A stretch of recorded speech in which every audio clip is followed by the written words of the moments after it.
ഇന്ന് ഞാനും ഉമ്മയും കൂടെ ഒന്ന് മണ്ണാർക്കാട് വരെ പോകുകയാണ് കേട്ടോ. രാവിലെ തന്നെ നമ്മുടെ പണിയൊക്കെ ഒതുക്കിയിട്ട് നമ്മൾ നേരത്തെ തന്നെ ഇറങ്ങിയിട്ടുണ്ടായിരുന്നു. നല്ല വെയിലായിരുന്നു, എന്നാലും മഴ പെയ്താലോ എന്ന് വിചാരിച്ചിട്ട് കൊടയൊക്കെയായിട്ടാണ് ഞങ്ങൾ പോയത്. അപ്പോൾ എന്തിനാണ് ഞങ്ങൾ പോയതെന്ന് ഞാൻ പറഞ്ഞില്ലല്ലേ. ഉമ്മാക്കൊരു സാരി എടുക്കാൻ വേണ്ടിയിട്ട് പോയതാണ് കേട്ടോ. പെരുന്നാളൊക്കെ വരുമല്ലേ.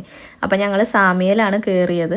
ഉമ്മാക്കാണ് സാരി എടുക്കാൻ പോയതെങ്കിലും എനിക്ക് ഇഷ്ടപ്പെട്ടതൊക്കെ ജസ്റ്റ് ഞാനൊന്ന് വെച്ച് നോക്കുന്നുണ്ടായിരുന്നു കേട്ടോ. എനിക്ക് ഈ സാരി ഭയങ്കര ഇഷ്ടമാണ്, പക്ഷേ ഉടുത്താൽ എനിക്ക് അത്ര കംഫർട്ടബിൾ അല്ല. എന്നാലും നല്ല ഭംഗിയുള്ളതൊക്കെ കണ്ടാൽ ഞാൻ ഇങ്ങനെ നോക്കും. അങ്ങനെ അവിടുന്ന് കുറച്ചധികം സാരികൾ നമ്മൾ നോക്കിയിട്ടുണ്ടായിരുന്നു. ഭംഗിയേക്കാൾ കൂടുതൽ ഉമ്മ നോക്കുന്നത് ഉടുത്താൽ നിൽക്കുന്നതും തലയിൽ കിടക്കുന്ന ആ ഒരു മെറ്റീരിയലാണ്.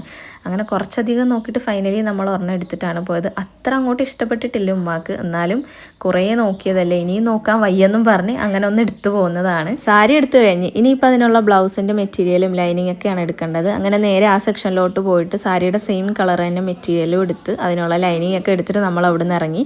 അങ്ങനെ നേരെ സ്റ്റുഡിയോയിലേക്കാണ് പോയത്. നമ്മുടെ കസിൻ ഇപ്പോൾ ഡെലിവറി കഴിഞ്ഞ് കിടക്കുകയാണ്. അപ്പം കുഞ്ഞിന് വേണ്ടിയിട്ട് നമ്മൾ ഈ ഒരു ഡ്രസ്സാണ് എടുത്തത്. മിറർ കണ്ടാൽ പിന്നെ അവിടെ നിന്നൊരു വീഡിയോയും ഫോട്ടോയൊക്കെ അത് പിന്നെ നമുക്ക് പതിവാണല്ലോ. അപ്പോൾ എൻ്റെ ഈ ഒരു ഡ്രസ്സ് കണ്ടില്ലേ നിങ്ങളത്, ഞാൻ ഫ്ലിപ്കാർട്ടിൽ നിന്ന് എടുത്തതാണ് കേട്ടോ. 500 രൂപ പോലും ആയിട്ടില്ല. നല്ല അടിപൊളിയാണ്, നല്ല കംഫർട്ടബിൾ ആയിട്ടുള്ള മെറ്റീരിയലാണ് കേട്ടോ. ലിങ്ക് കിട്ടുവാണെങ്കിൽ ലെഫ്റ്റ് സൈഡിൽ താഴെ കൊടുത്തേക്കാം. അങ്ങനെ നമ്മുടെ ഷോപ്പിംഗ് ഒക്കെ കഴിഞ്ഞ് ഇറങ്ങിയപ്പോൾ തന്നെ ഏകദേശം 2 മണിയൊക്കെ ആയിട്ടുണ്ടായിരുന്നു. നല്ലപോലെ വിശക്കുന്നുണ്ടായിരുന്നു ഞങ്ങൾക്ക് രണ്ടുപേർക്കും. അതുകൊണ്ട് നേരെ ഞങ്ങൾ ഫുഡ് കഴിക്കാൻ കയറി. ഞങ്ങളുടെ സ്ഥിരം കടയിൽ കയറിയിട്ട് സദ്യ കഴിച്ചു. നല്ല ചോറും സാമ്പാറും അവിയലും പപ്പടമൊക്കെ കൂട്ടി കഴിക്കുന്ന ടേസ്റ്റ് വേറെ എന്ത് കഴിച്ചാലും കിട്ടത്തില്ല കേട്ടോ. ഞാൻ എൻ്റെ കാര്യമാണ് പറഞ്ഞത്, ഞാൻ ഭയങ്കര മീൽസ് അഡിക്റ്റ് ആണ്.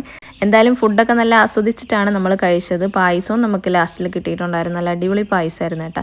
നമ്മൾ മിക്കവാറും ഇവിടുന്ന് തന്നെയായിരിക്കും മീൽസ് കഴിക്കുന്നുണ്ടെങ്കിൽ വരാറ്. അപ്പം എൻ്റെ മിക്ക ഷോർട്സിലും എല്ലാവരും ചോദിക്കാറുണ്ട് ഏതാണ് ഈ കടയെന്ന്. അപ്പോൾ മണ്ണാർക്കാടുള്ള ശ്രീധർ റെസ്റ്റോറൻ്റ് ആണ് കേട്ടോ. നമ്മുടെ സാമിയൻ്റെ തൊട്ടടുത്തായിട്ട് തന്നെയാണ്. നമുക്ക് വീട്ടിൽ പണിക്കാരുണ്ടായിരുന്നു കേട്ടോ. ലിൻഡൽ വാർപ്പിൻ്റെ പരിപാടികളൊക്കെ നടക്കുകയാണ്. അപ്പോൾ അവർക്ക് വേണ്ടിയിട്ട് ചായക്ക് ഞങ്ങൾ കടിയും വാങ്ങിച്ചാണ് പോയത്. പോയി വരുന്നവരെന്തായാലും മഴ പെയ്തില്ല, അത് തന്നെ വലിയ ഭാഗ്യം.